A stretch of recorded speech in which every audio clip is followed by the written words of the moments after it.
Good day everyone and welcome to Exile News, the weekly show that brings you all the important news and informations on Path of Exile. And as we foresaw last week, we got the photos of the fan meetup which happened in San Francisco during the weekend, and some goods were given out, some spoilers, or not really spoilers, but some kind of informations were given out.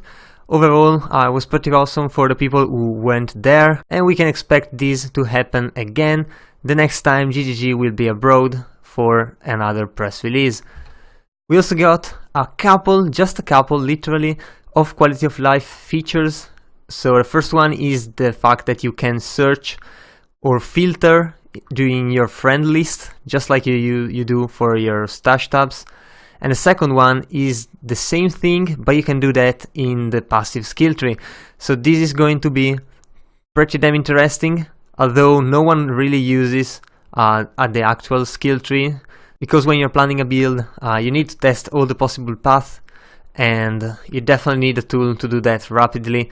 But still, it's a pretty nice quality of life feature, especially for newer players who still are trying to get their head or wrap their head around the massive skill tree. So that's pretty nice. Hopefully we'll see more of those coming in the next news, which are coming really soon.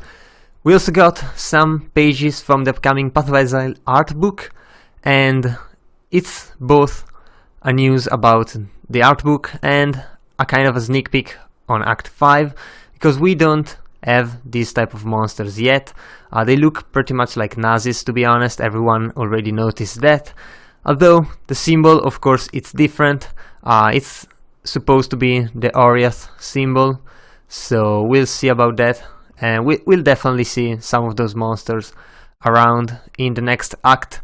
And we also got Lani, which is supposedly a new NPC. I don't know, but it looks pretty good. I wonder how that's going to be fitting into the Path of Exile storyline. And we got some balancing of unique items, which are now legacy, as they have been kind of made ages ago, and they were league specific. And we got just 3 examples. There are more uniques that have been kind of slightly reworked, and we'll get all of those in the 2.6.0 patch, so keep an eye out for that. Although, let's just take a look. Gift from Above, it's a ring. It was pretty popular. It was even a reward for races with alternate arts back in the days when races actually were a thing, and it was pretty good. But apparently, beside being exclusive to Anarchy, the fact that it created consecrated ground on crit caused performance issues, so now it's slightly reworked. It has less chance to create a consecrated ground.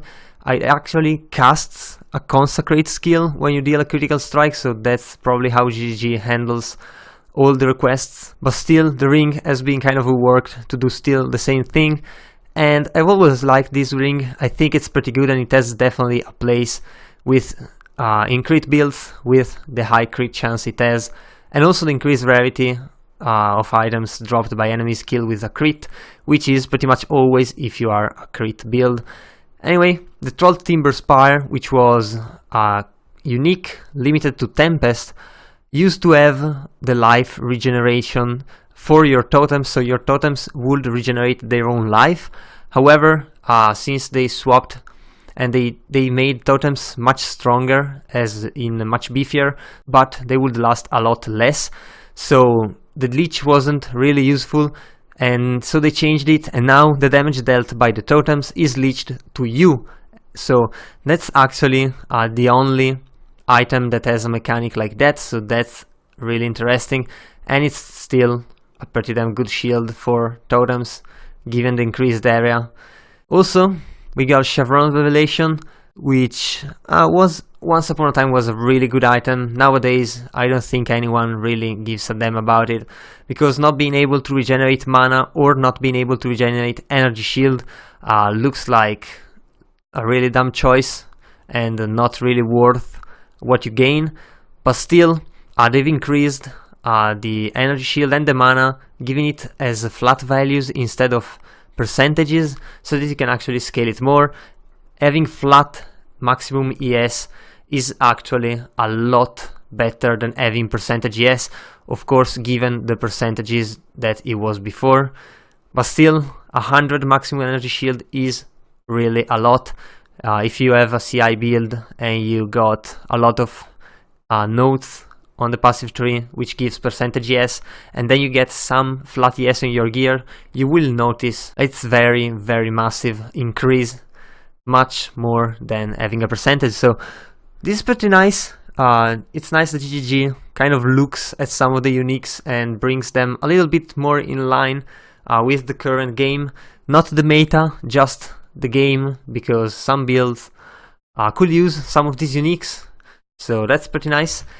And going out of the news for a second, because this wasn't posted in the news, I'm not sure why, but EGN posted a 10 minutes video of Path of Exile played on the Xbox, and this is pretty interesting because you can already see they've switched to 5 flasks for Xbox as well, although in the video it only uses 1 or 2 at best, so that's pretty weird. Also, if you watch it's just the character going through the Restos fight at around level 40 using some point blank AoEs which aren't really impressive, and Glacial Cascade, which is still has to be aimed a little bit. There's also some interesting things like the load time into the Grand Arena. It feels like when you don't have an SSD. So if you have an SSD, you probably forgot how it feels to wait for like a minute before you zone in. This kind of happens. 23 seconds is actually a lot, but still the video is pretty interesting, and I think the Xbox version is looking pretty good. It's pretty much like the PC one, so I mean, why wouldn't it? We'll have to see if it's actually really good or not. And on another unrelated note, but still kind of news, if you were a follower of the Lion Eyes Watch podcast, which was kind of the semi-official podcast, kind of endorsed by GGG, not too much, but still a little bit, it's now gone because Project PT decided to step down due to the recent news that GGG gave, especially about the Xbox One, the game getting easier, all that kind of stuff. You might have seen the drama, you might have not, but still, PT decided to step down, and Hegemony and Lifting Nerdbro decided they were not able to continue with the podcast by themselves. They couldn't find a third host, and so the podcast kind of died right there.